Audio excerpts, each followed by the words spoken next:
अयोध्या सिंह उपाध्याय हरियों द्वारा लिखा गया है ये पवन दूत का शीर्षक है। ठीक है, इसे मैं आपको पढ़ के सुनाता हूँ। मोस्ट इम्पोर्टेंट है क्लास 12th के लिए है ये हिंदी में। ठीक है, हिंदी के जो काव्य का जो पहला चैप्टर है पवन दूत का, अयोध्या सिंह उपाध्याय हरियों द्वारा लिखित है, उसे मैं आपको पढ़ के सुनाता हूँ। ठीक है, देखिए।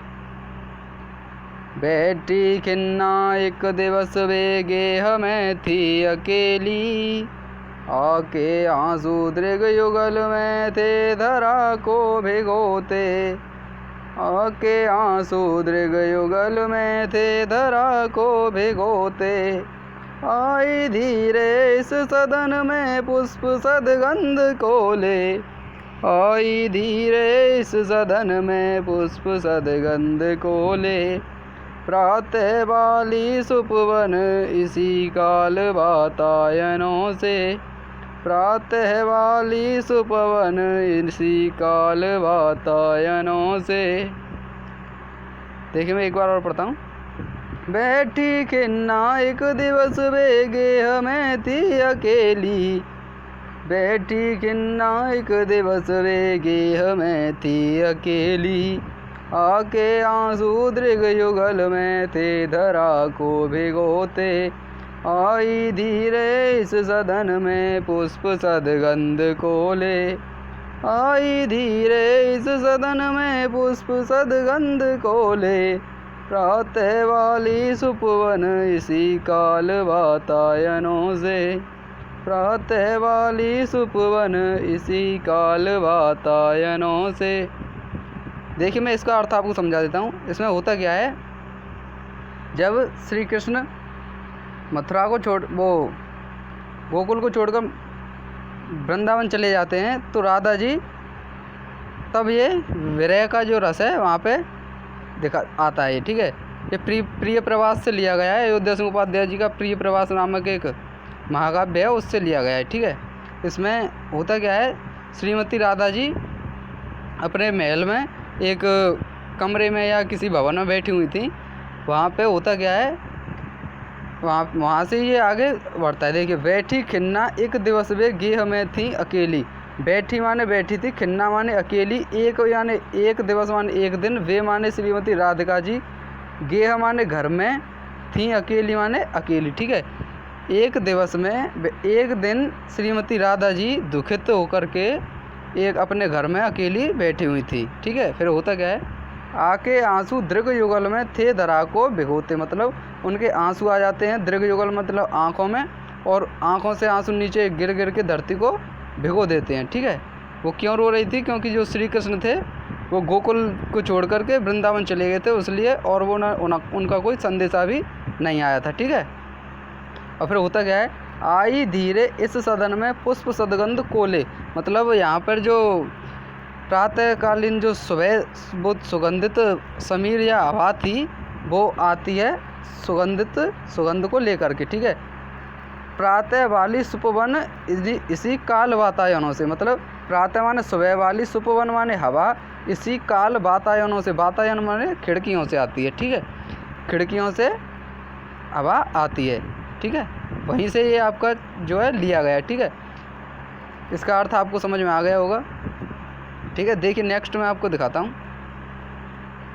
नेक्स्ट देखिए, संतापों को विपुल बढ़ता देख के दुखिता हो, संतापों को विपुल बढ़ता देख के दुखिता हो, धीरे बोली सदुख उससे श्रीमती राधिकायों, धीरे बोली सदुख उससे श्रीमती राधिकायों, प्यारी प्रातः पवन इतना क्यों मुझे है सताती, प्यारी प्रातः पवन इतना क्यों मुझे है सताती, क्या तू भी है कलुषित हुई काल की क्रूरता से, क्या तू भी है कलुषित हुई काल की क्रूरता से। देखिए, यहाँ पे होता क्या है, जब सुपवन वो शीतलमंद सुगंध समीर राधा जी के भवन में खिड़कियों से प्रवेश कर जाती है, तो यहाँ पे कल्पना की गई है केवल। ठीक है, तो होता क्या है, वहाँ पे राधा जी उस शीतलमंद सुगंध समीर से कहती हैं, संतापों को विपुल बढ़ता देख के दुखता हो, इस प्रकार के हवा के विपरीत मतलब वातावरण को देखकर मतलब राधा जी दुखी थी, और वहाँ पे जो हवा थी वो शीतल मंद थी और सुगंधित थी, तो उन्हें भी वो सुगंधित समीर भी विपरीत लग रही थी। क्योंकि जब कोई आदमी दुखी होता है तो उसे उसके लिए जो अनुकूल परिस्थितियाँ भी प्रतिकूल परिस्थितियाँ हो जाती हैं। इसीलिए देखिए, संतापों को विपुल बढ़ता देख के दुखता हो, मतलब ये जो हवा का जो शीतल मंद समीर का जो प्रवेश था उनके लिए ये दुखी था, दुख के लिए प्रभावकारी था, क्योंकि वो उस समय दुखी थी और उन्हें सदुख होता है। ठीक है, होता गया है। धीरे बोली सदुख उससे श्रीमती राधिकायों, और श्रीमती राधिका जी उससे शीतलमंद सुगंध समीर से धीरे से बोलती हैं।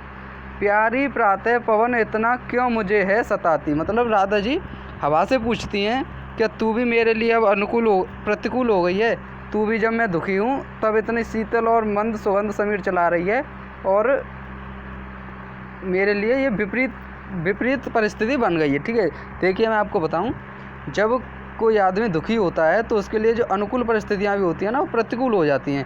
जब आप दुखी हों और आपके लिए आपके कोई मनपसंद चीज़ आपके घर में बन जाए फिर भी वो अनुकूल नहीं प्रतिकूल ही होगी। ठीक है, आगे देखिए।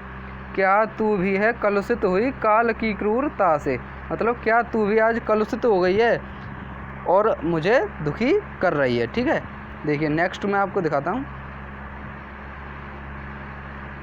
देखिए, मेरे प्यारे नभ जलद से कंज से नेत्र वाले, मेरे प्यारे नभ जलद से कंज से नेत्र वाले, जाके आए न मधुवन से और न भेजा संदेशा, मैं रो रो के प्रिय विरह से बावली हो रही हूँ, जाके मेरी सब दुख कथा श्याम को तू सुना दे, जाके मेरी सब दुख कथा श्याम को तू सुना दे। देखिए इसका अर्थ क्या हुआ, मेरे प्यारे नव जलद से कंज से नेत्र वाले, देखिए मेरे प्यारे नव जलद से कंज से नेत्र वाले, मतलब मेरे प्यारे जो श्री कृष्ण जी हैं, नव जलद से मतलब एक नए जलद मतलब बादल की समान, कंज से नेत्र बादल के समान हैं, और उनके जो नेत्र हैं वो कंज के समान हैं। ठीक है, नेत्र वाले, जाके आए ना मधुवन से और ना भेजा संदेशा, जो कि मधुवन चले गए हैं, वहाँ से ना जाके आए हैं और ना ही वहाँ से संदेशा भेजा है। मैं रो रो के प्रिय विरह से बावली हो रही हूँ, मतलब श्रीमती राधिका जी यहाँ पर कहती हैं शीतलमंद सुगंध समीर से कि मैं अपने प्रिय के विरह में रो रो के बावली हो रही हूँ, और तुम यहाँ पर शीतलमंद सुगंध समीर के स्पर्श से मुझे और दुख दे रही हो। ठीक है, देखिए फिर क्या है, जाके मेरी सब दुख कथा श्याम को तू सुना दे। ठीक है, यहाँ पर श्रीमती राधा जी शीतलमंद सुगंध समीर से कहती हैं जाके मेरी सब दुख कथा श्याम को तू सुना दे, कि शीतलमंद सुगंध समीर तू यहाँ से वृंदावन को जा और मेरी सारी दुख कथाएँ मेरे प्रियतम कृष्ण को सुना दे। ठीक है, यहाँ पे ये होता है। ठीक है, देखिए नेक्स्ट मैं आगे आपको दिखाता हूँ। ज्यों ही मेरा भवन तज तू अल्प आगे बढ़ेगी, ज्यों ही मेरा भवन तज तू अल्प आगे बढ़ेगी, शोभा वाली सुखद कितनी मंज कुंजें मिलेंगी, प्यारी छाया मृदुल सुर से मोह लेंगी तुझे वे, तो भी मेरा दुख लग जा वहाँ जाना विश्राम लेना, तो भी मेरा दुख लह जा वहाँ जाना विश्राम लेना। देखिए यहाँ पे होता क्या है, श्रीमती राधा जी जब शीतलमंद सुगंध समीर से बोलती हैं कि तू जाके मेरी सभी दुख कथाएं श्री कृष्ण को जाके सुना दे, तो होता क्या है, उन्हें राधा जी शीतलमंद सुगंध समीर को समझाती हैं कि आपको किस प्रकार से रास्ते में जाना है। देखिए यहाँ पे फिर कहती क्या है, ज्यों ही मेरा भवन तज तू अल्प आगे बढ़ेगी, शीतलमंद सुगंध समीर से राधा जी कहती हैं जैसे ही मेरा भवन को तज के मतलब छोड़ करके तू आगे बढ़ेगी, शोभा वाली सुखद कितनी मंज कुंजें मिलेंगी, मतलब इसका अर्थ हुआ शोभा वाली मतलब कितनी मोहित करने वाली सुखद कुंजें, मतलब आपको सुखद कुंजें मतलब फूलों जैसी कुंजें होंगी या फिर आपको कलियां होंगी जो तुम्हें मोह लेंगी, प्यारी छाया मृदुल सुर से मोह लेंगी तुझे वे। जो मृदुल कुंजें होंगी उनकी जो छाया है वो मृदुल छाया होती है और वे तुझे मोह लेंगी। तो भी मेरा दुख लह वहाँ जाना विश्राम लेना। इस पर फिर भी मेरे दुख को अनुभव करके श्रीमती राधा जी जब शीतलमंद सुगंध समीर से कहती हैं, फिर भी मेरे दुख को महसूस करके तुम्हें वहाँ जाकर विश्राम नहीं लेना है। तुम्हें मेरा संदेश श्री कृष्ण मतलब मेरे प्रियतम के लिए पहुँचाना है। ठीक है, समझ में आया होगा। देखिए मैं नेक्स्ट आगे बढ़ता हूँ। थोड़ा आगे सरस रब का धाम सतपुष्प वाला। थोड़ा आगे सरस रब का धाम सतपुष्प वाला।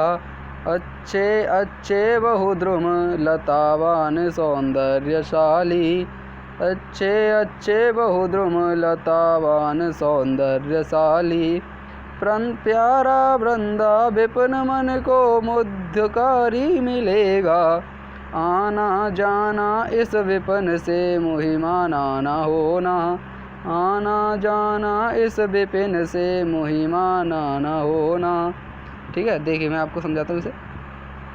थोड़ा आगे सरस रब का धाम सतपुष्प वाला, मतलब इसका मतलब हुआ वहाँ से थोड़ा जैसे ही आप बढ़ेंगी तो थोड़ा आगे सरस रब का मतलब यहाँ पर श्री कृष्ण बसते हैं उस धाम को। सतपुष्प वाला मतलब वहाँ पर जो पुरुष हैं जो सतपुरुष माने जाते हैं, जो उच्च पुरुष होते हैं या जो उच्च पुरुष होते हैं या जो महात्मा होते हैं, उनको जो रहने का स्थान होता है उसे धाम या सतपुष्प वाला स्थान बोलते हैं। ठीक है, अच्छे अच्छे बहुद्रुम लतावान सौंदर्यशाली मतलब जो मेरे श्री कृष्ण हैं वो अच्छे अच्छे बहुद्रुम लतावान सौंदर्यशाली हैं। ठीक है, प्यारा वृंदा विपिन मन को मुग्धकारी मिलेगा। तुम्हें जब रास्ते में राधा जी श्रीमती राधा जी शीतलमंद सुगंध समीर से कहती हैं कि प्यारा वृंदा विपिन मन को मुग्धकारी मिलेगा।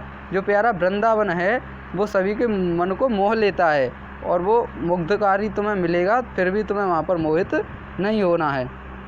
ठीक है, आना जाना इस विपिन से मोहि माना ना होना मतलब तुम्हें मेरे संदेश को लेकर के श्री कृष्ण तक जाना है और तुम्हें वहाँ पर मोहित नहीं होना है। ठीक है, देखिए आगे नेक्स्ट स्टंजा पे चलते हैं। देखिए एक मिनट में पानी पी लूँ थोड़ा।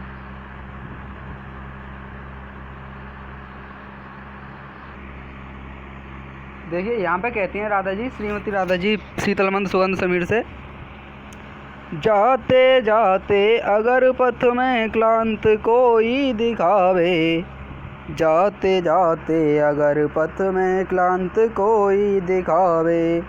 तो जाके सन्निकट उसकी क्लांतियों को मिटाना। तो जाके सन्निकट उसकी क्लांतियों को मिटाना। धीरे धीरे परस उसके गात उत्ताप खोना। धीरे धीरे परस उसके गात उत्ताप खोना। सद्गंधों से श्रमित जन की हर्षितों को बनाना। सद्गंधों से श्रमित जन की हर्षितों सा बनाना। देखिए यहाँ पे इसका अर्थ मैं आपको समझा देता हूँ। जाते जाते अगर पथ में क्लांता कोई दिखावे मतलब श्रीमती राधा जी शीतलमंद सुगंध समीर से कहती हैं कि जब तुम पथ में जाएंगी तो जाते जाते अगर पथ में कोई क्लांत मतलब दुखी व्यक्ति तुम्हें दिखे तो जाके सन्निकट उसकी क्लांतियों को मिटाना। मतलब गर्मी का समय था उस समय। ठीक है, तो श्रीमती राधा जी उससे कहती हैं तो जाते जाते जाके सन्निकट उसकी क्लांतियों को मिटाना। मतलब जो इसका मतलब हुआ जो क्लांत व्यक्ति अगर तुम्हें कोई पथ में या मार्ग में मिले तो उसके सन्निकट जा कर के उसकी क्लांतियों को मिटाना, उसे अपने स्पर्श से। क्योंकि जो वायु थी वो शीतल थी, मंद थी, सुगंधित थी। ठीक है, उसके पास ये सभी गुण थे और वो जब जा कर के किसी आदमी को स्पर्श करेगी तो उसको आराम भी मिलेगा। इसीलिए श्रीमती राधा जी उससे कहती हैं तो जाके सन्निकट उसकी क्लांतियों को मिटाना। ठीक है, देखिए आगे। धीरे धीरे परस उसकी गात उत्ताप खोना मतलब धीरे धीरे से उसको परस के उसकी गात उत्ताप मतलब दुख को दूर करना। सद्गंधों से श्रमित जन को हर्षितों सा बनाना। मतलब अब सद्गंधों मतलब सद्गंध क्या होता है, जो शीतलमंद सुगंध समीर है ना उसके पास ही ये गुण होता है, उसी का गुण है ये सद्गंध मतलब जो सुगंधित भी हो और शीतल भी हो। ठीक है, शीतल और सुगंधित समीर को समीर के स्पर्श से, मतलब वो तो शीतलमंद सुगंध समीर तो थी ही, तो उसके पास सदगंध का गुण भी था। सदगंध मतलब सुगंधित और शीतल।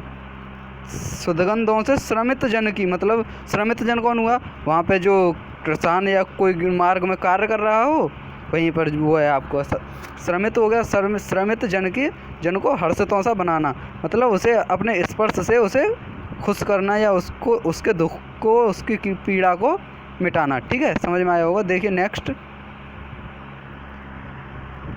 लज्जाशीला पथिक महिला जो कहीं दृष्टि आए, लज्जाशीला पथिक महिला जो कहीं दृष्टि आए, होने देना ब्रकत बसना ना तू सुंदरी को, होने देना ब्रकत बसना तो न तू सुंदरी को, जो थोड़ा भी श्रमित वह हो गोद ले श्रांति खोना, जो थोड़ा भी श्रमित वह हो गोद ले श्रांति खोना, होठों की ओ कमल मुख की म्लान म्लाएं मिटाना, होठों की और कमल मुख की म्लान लाएं मिटाना।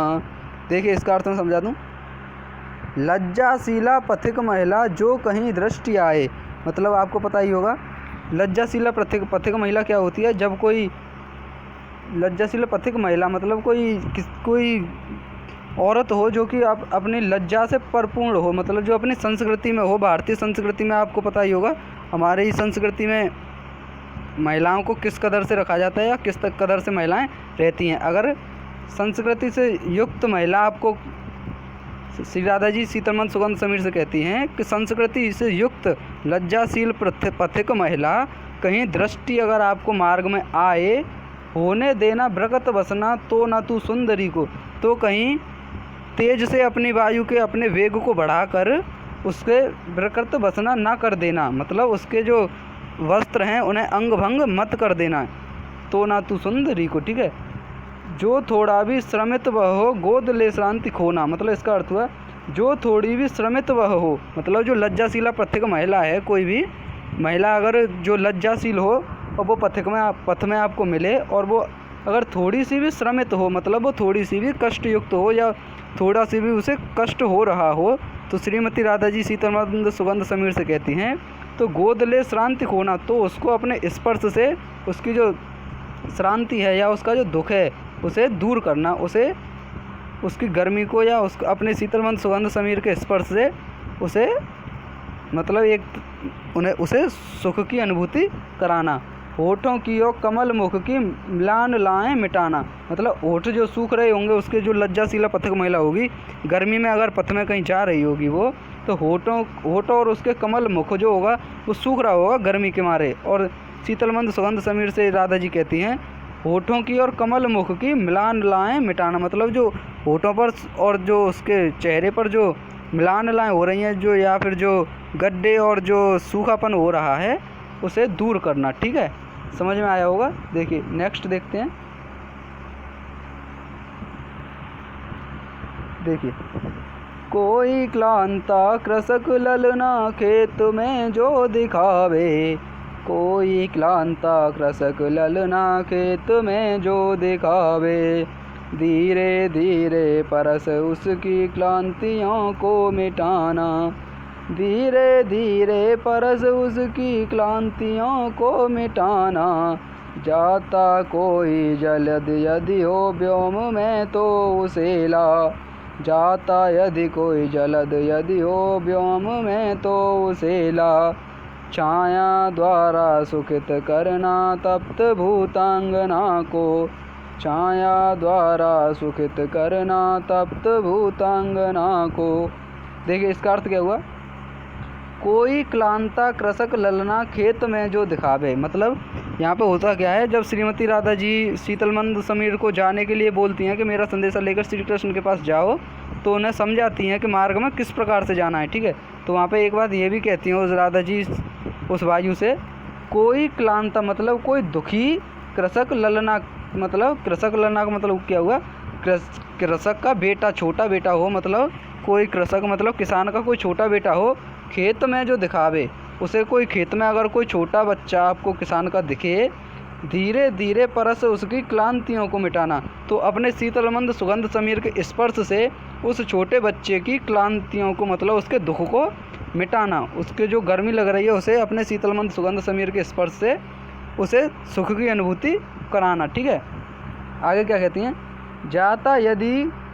जाता कोई जलद यदि हो व्योम में तो उसेला। मतलब क्या कहती हैं, जाता कोई जलद, मतलब जलद क्या होता है, जलद में और व्योम में क्या अंतर है। देखिए जलद क्या होता है, जल होता है जो जल से युक्त होता है, जो बादल में डोलते हैं ना, वो आपको हम बादल दिखते होंगे हमें, जलद वही होता है जो जल की वर्षा कराते हैं, वो जलद होता है। और व्योम क्या होता है, व्योम आपका आसमान होता है। ठीक है, जो होता नहीं है, हमें केवल दिखाई देता है अंतरिक्ष। ठीक है, देखिए जाता कोई जलद यदि हो व्योम में तो उसेला। मतलब इसका अर्थ हुआ, यदि कोई जलद मतलब जल से युक्त बादल व्योम मतलब आकाश में जा रहा हो तो उसे ला करके छाया द्वारा सुखित करना तप्त भूतांगना को। तो उसको सूर्य के आगे इस प्रकार अड़ा देना कि जो किसान का कृषक ललना उसके ऊपर सुखित कर छाया, उसके ऊपर छाया कर देना उस जलद को ला करके, और वहाँ पे जो तप्त भूतांगना है, जो धूप पड़ रही है दोपहर की, उसे शांत करना। ठीक है, समझ में आया होगा। देखिए आगे मैं पढ़ता हूँ,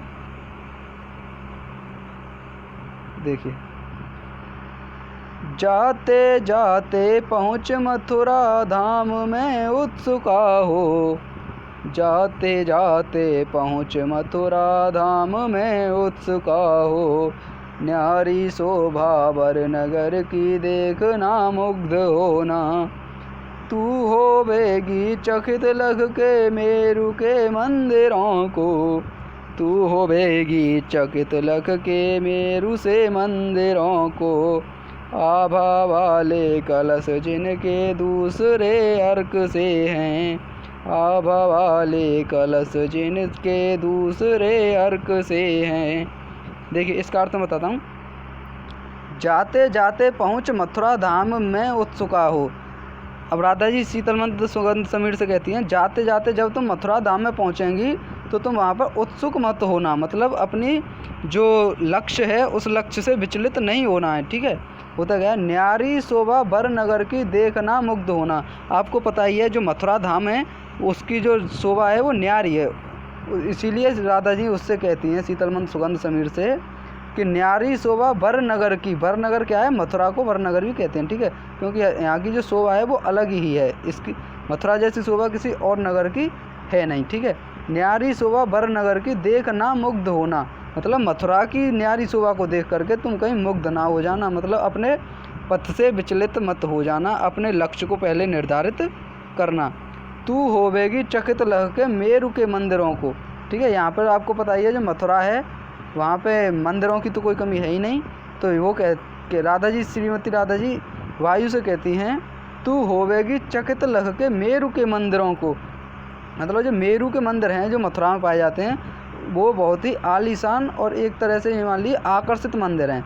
उसे देख करके शीतलमंद सुगंध समीर तू कहीं विचलित ना हो जाना। ठीक है, फिर क्या होते, आभा वाले कलश जिनके दूसरे अर्क से हैं, मतलब आभा वाले कलश जिनके दूसरे अर्क से हैं, उनके जो शोभा है या उसका जो आकर्षण है वो इस एक प्रकार से आदमी को चौकन्ना करने वाला या उसे अपनी ओर आकर्षित करने वाला है। ठीक है, देखिए आगे क्या है, देखे पूजा समय मथुरा मंदिरों मग्ध जाना, देखे पूजा समय मथुरा मग्ध ना जाना, नाना बाधों मधुर स्वर की मुग्धता को बढ़ाना, किम्बा केला रुचिर तनु के शब्दकारी फलों को, कावा केला रुचिर तरु के शब्दकारी फलों को, धीरे धीरे मधुर रब से मुग्ध हो बजाना। ठीक है, देखिए इसका अर्थ क्या हुआ, देखे पूजा समय मथुरा मंदिरों मग्ध होना, मग्ध जाना, मतलब मथुरा में जब आप राधा जी शीतलमंद सुगंध समीर से कहती हैं जब तुम मथुरा में पहुंचेंगी तो मथुरा के मंदिरों में जो पूजा का समय होगा वहाँ पर तो सभी लोग वहाँ पे पूजा कर रहे होंगे, और पूजा के समय तो आपको पता ही है कि मंदिरों का जो आकर्षण है वो और भी ज़्यादा बढ़ जाता है। तो नाना वाद्यों मधुर स्वर की मुग्धता को बढ़ाना, मतलब अपने स्पर्श से वहाँ पर जो लोग पूजा कर रहे हैं, अपने स्पर्श से उनको और सुखी करना, अपने जो शीतलमंद सुगंध समीर का जो बहाव है उन्हें वहाँ पे और बढ़ा करके जो लोग वहाँ पे पूजा कर रहे हैं उनके जो सुख, उनके जो दुख है, जो क्लांता है, उसे और मिटा करके उन्हें खुश करना। किन्वा केला रुचिल तरु के शब्दकारी फलों को, वहाँ पे जो फल भी मिलेंगे उन्हें भी अपने स्पर्श से शुद्ध और शब्दकारी बनाना। ठीक है। धीरे धीरे मधुर रब से मुग्ध हो बजाना। ठीक है। धीरे धीरे मधुर रब से मुग्ध हो बजाना। ठीक है। देखिए आगे बढ़ते हैं।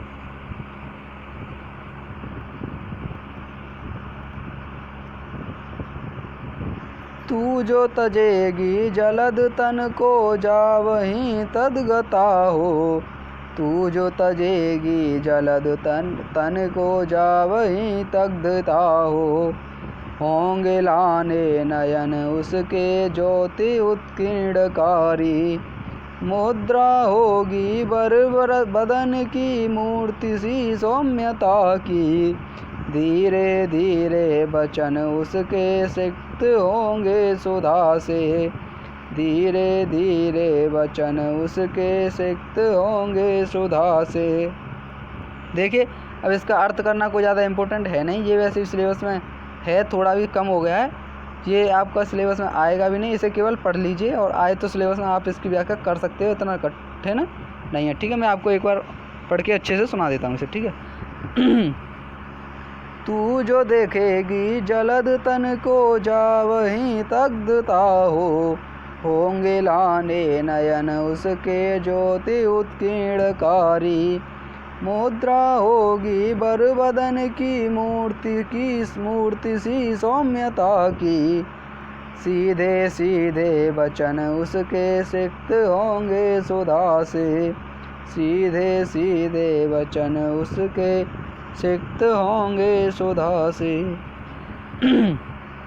नीले फूले कमल लद सी गात की श्यामता है, पीला प्यारा बसन कट में पहनते हैं फबीला, पीला प्यारा बसन कट में पहनते हैं फबीला। छूटी काली अलक मुख की क्लांति को है बढ़ाती, सद्वस्त्रों से नवद तन की फूटती सी प्रभा है। देखिए इसका अर्थ मैं आपको एक बार बता ही देता हूँ।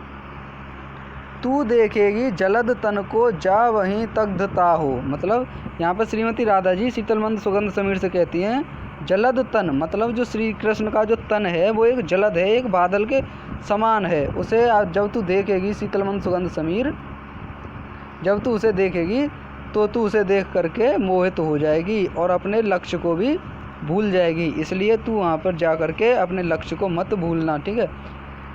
होंगे लाने नयन उसके ज्योति उत्कीर्णकारी, मतलब होंगे लोने नयन उसके, मतलब श्री कृष्ण के जो नयन हैं वो आकर्षित करने वाले हैं, नयन जो हैं उनके ज्योति उत्कीर्णकारी हैं। ठीक है। मुद्रा होगी वर बदन की कीर्ति सी सौम्यता सी, मतलब मुद्रा जो है उनकी बदन की जो मुद्रा है, जो उनका जो शरीर की जो ढांचा है वो मूर्ति सी है, एक प्रकार से जो आकर्षित करने वाली मूर्ति होती है ना, वही उसी प्रकार से उनके जो शरीर का ढांचा है वह है, वहाँ पे आपको आकर्षित नहीं होना है। सीधे सीधे वचन उसके सिक्त होंगे सुधा से, सीधे सीधे वचन उसके सिक्त होंगे सुधा से, मतलब यहाँ पर राधा जी शीतलमंद सुगंध समीर से कहती हैं जब तू श्री कृष्ण के सामने जाएगी और वहाँ पे उनकी सभा में जो देखेगी तो उनके जो वचन होंगे ना श्री कृष्ण के, वो सीधे सीधे वचन होंगे सुधा से, मतलब एक शाम की तरह। ठीक है। नीले फूले कमल दल सी गात की श्यामता है, उनके जो नीले फूले कमल दल की गात सी श्यामता है, उनका जो शरीर है वो नीला है, फूले कमल दल सी गात की श्यामता है, उनका जो शरीर है वो सांवले शरीर रंग का है। ठीक है।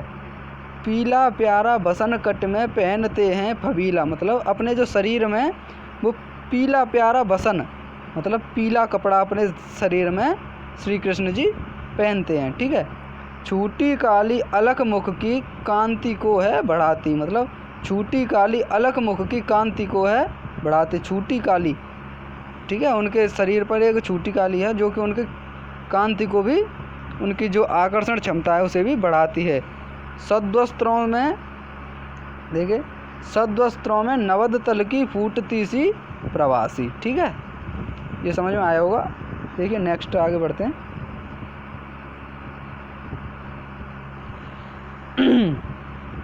देखिए, सांचे ढाला सकल बपु है दिव्य है सौंदर्यशाली, सत्पुष्पों सी सुरभि उसकी प्राण संपोषिका है। दोनों कंधे वृषभ बरसे हैं बड़े ही सजीले, लंबी बाहें कलब कर सी शक्ति सी पेटिका है।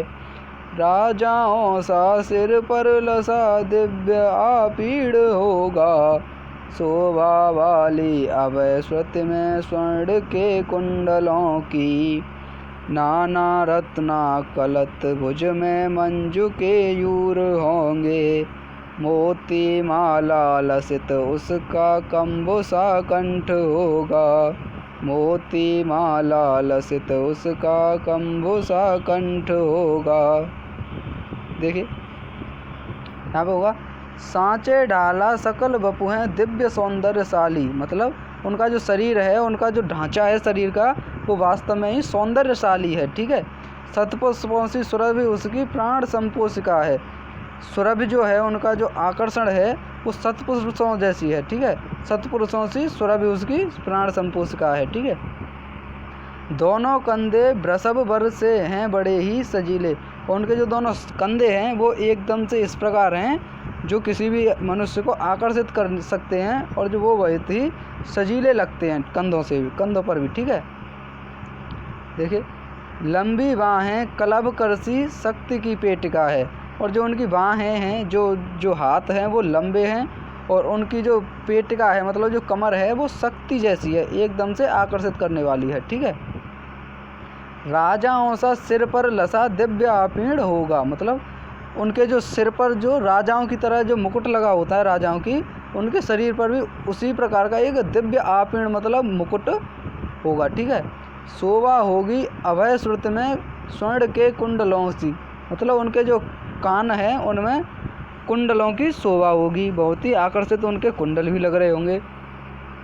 नाना रत्ना कलित भुज में मंजू के यूर होंगे। ठीक है, और उनकी भुजाओं में मंजू के यूर होंगे, जो लगे होते हैं, हीरे मोती जवाहरात जड़े हुए जो भुजाओं में वो लगे होते हैं, आपने देखे होंगे वही। ठीक है, मोती माला लसित तो उसका कंबुसा कंठ होगा, उनके जो कंठ है, वो जो उनका गला है वो कंबुसा होगा। ठीक है, एक प्रकार से बहुत ही आकर्षित करने वाला होगा, और उसमें मोतियों की माला भी पहने हुए होंगे। ठीक है, देखिए नेक्स्ट क्या है। देखिए नेक्स्ट है, तेरे में है न यह गुण जो तू व्यथाएं सुनाए, व्यापारों को प्रखर मतियों युक्तियों से चलाना, बैठे जो हो निज सदन में मेघ सी कांति वाले, तो चित्रों को इस भवन के ध्यान से देख जाना, जो चित्रों में विरह विधुरा को मिले चित्र कोई, तो जा के निकट उसको भाव से यूं हिलाना, प्यारे हों को चकित जिससे चित्र को और देखें, आशा है यूं सूरत उसको हो सकेगी हमारी। ठीक है, देखिए राधा जी आगे शीतलमंद सुगंध समीर को समझाती हैं। तेरे में है न यह गुण जो तू व्यथाएं सुनाए, मतलब राधा जी शीतलमंद सुगंध समीर से कहती हैं कि हे शीतलमंद सुगंध समीर, तेरे में यह गुण तो है नहीं जो श्री कृष्ण को जा कर के मेरी दुख कथा तू उन्हें सुना दे, यह गुण तो तुझ में है नहीं। तो तुझे करना क्या है, व्यापारों को प्रखर मति और युक्तियों को चलाना, मतलब उनके लिए जो इस प्रकार से आप ढल जाना जिससे वो तेरी ओर आकर्षित हो सकें और वो तुझे समझ सकें। बैठे जो हो निज सदन में मेघ सी कांति वाले। मतलब श्री कृष्ण अगर अपने सदन में, अपने कक्ष में या अपने सिंहासन पर बैठे हों तो चित्रों को इस भवन के ध्यान से देख जाना।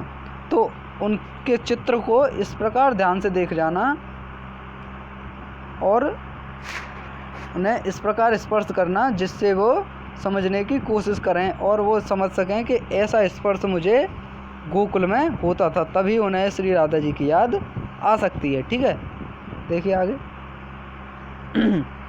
जो चित्रों में ब्रह विधुरा का मिले चित्र कोई, तो जाके निकट उसको भाव से यों हिलाना। प्यारे हों के चकित जिससे चित्र को और देखें, आशा है यों सूरत उनको हो सकेगी हमारी। राधा जी कहती हैं कि हे शीतलमंद सुगंध समीर, श्री कृष्ण के भवन में तुम्हें चित्र मिलेंगे, मथुरा के और वृंदावन के और गोकुल के जो चित्र हैं उनमें से जो कोई चित्र जिसमें मैं और श्री कृष्ण का कोई चित्र हो, उस चित्र को श्री कृष्ण के पास जाकर के इस प्रकार दिखाना उन्हें जिससे वो मेरी और उनका ध्यान आकर्षित हो सके। इस प्रकार से मुझे आशा है कि वो मुझे याद करेंगे और वो यहाँ पर भी आ भी जाएंगे। ठीक है, देखिए लास्ट है। आशा करता हूँ समझ में आ रहा होगा। जो कोई भी इस सदन में चित्र उद्यान का हो, जो कोई भी इस सदन में चित्र उद्यान का हो, ओहो प्राणी विपुल उसमें घूमते बावले से, तो जाके सन्निकट उसको और हिला के उसे भी, देवात्मा को सुरत विरज में व्याकुलों की कराना। ठीक है, समझ में आया होगा, ये कोई इम्पोर्टेंट भी नहीं है इतना। ठीक है, देखिए अगर आपको इसी प्रकार की वीडियो चाहिए तो हमारे यूट्यूब चैनल है study with Sonu Sharma, study with Sonu Sharma study with Sonu Sharma. ठीक है, आप इसे यूट्यूब पे हमें सब्सक्राइब कर दें और विषय की सब्जेक्ट की PDF पाने के लिए या इसी की PDF पाने के लिए study with Sonu Sharma Telegram पर हमारा एक चैनल है, उसे भी आप फॉलो कर लें या ज्वाइन कर लें। वहाँ पे मैं आपको इसका PDF देता रहूँगा। ठीक है, चलिए चलता हूँ। अब मैं आपको जीवन परिचय के बारे में भी इसका करवा दूँगा। ठीक है, चलिए बाय।